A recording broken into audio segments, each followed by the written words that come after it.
दोस्तों, एक ऐसी जगह जहां स्वयं देवराज इंद्र ने छुपाए कर्ण के कवच और कुंडल। इस जगह के बारे में जानकर आप भी हैरान रह जाएंगे, क्योंकि आज तक इस कलयुग में इस जगह के बारे में किसी को पता नहीं था। और यही रखे हैं सूर्यपुत्र दानवीर कर्ण के कवच और कुंडल।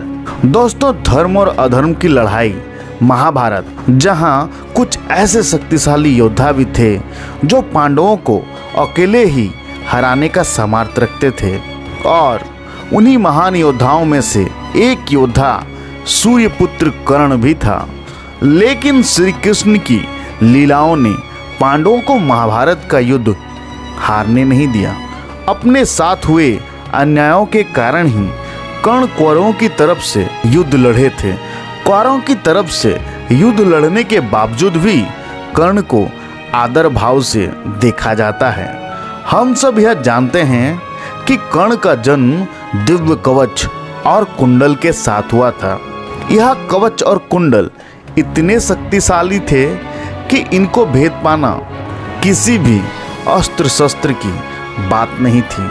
महाभारत में कौरवों का पल्ला भारी था, क्योंकि कौरवों के साथ साथ कई सारे महान योद्धा थे, जैसे भीष्म पितामह, गुरु द्रोणाचार्य, अश्वत्थामा।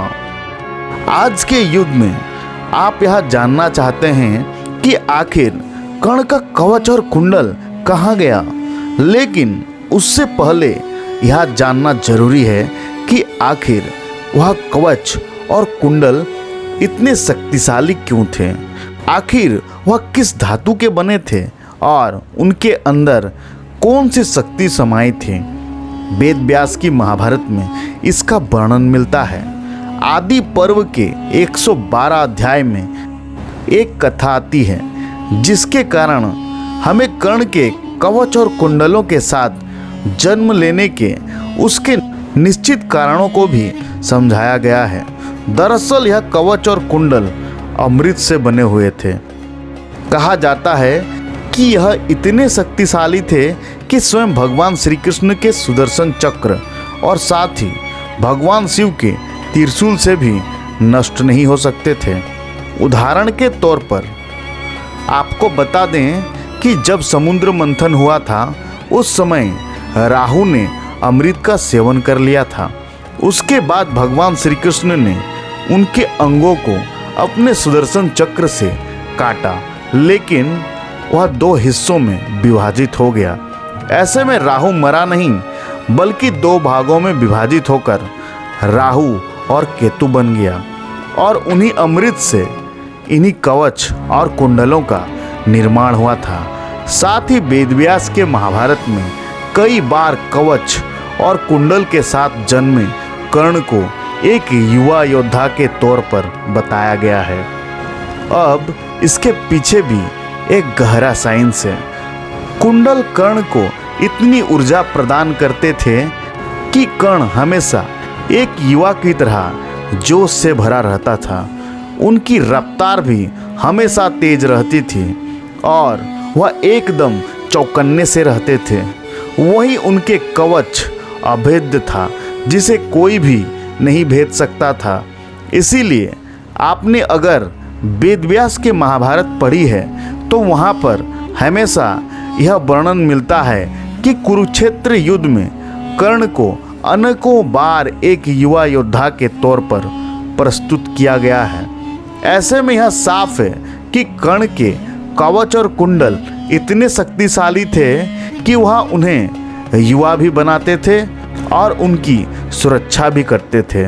लेकिन अब जानते हैं कि आखिर वर्तमान में वह कवच और कुंडल कहाँ पर स्थित है। हम सब यह जानते हैं कि युद्ध शुरू होने से पहले देवराज इंद्र ने एक ब्राह्मण का रूप धारण किया और कर्ण से उसके सूर्य पूजा के दौरान दान मांगने गए। और बदले में कर्ण ने भी उन्हें जब अपना कवच और कुंडल दे दिया तो उन्हें वासवी शक्ति की प्राप्ति हुई।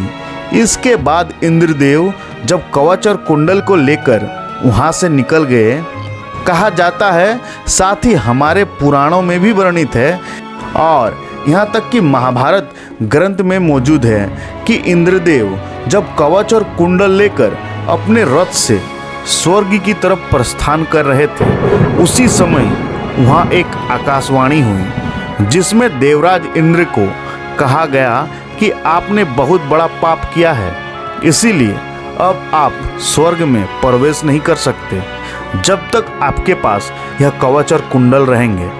ऐसे में इंद्रदेव ने उसे ओम पर्वत के तलहटी पर छुपा दिया, लेकिन उसके बाद चंद्रदेव ने उन्हें चुराने का प्रयास किया, जिसके बाद इंद्रदेव ने वापस उनसे कवच और कुंडल लेकर सूर्यदेव की सहायता से उसे कोणार्क में स्थित सूर्य मंदिर के अंदर छुपा दिया।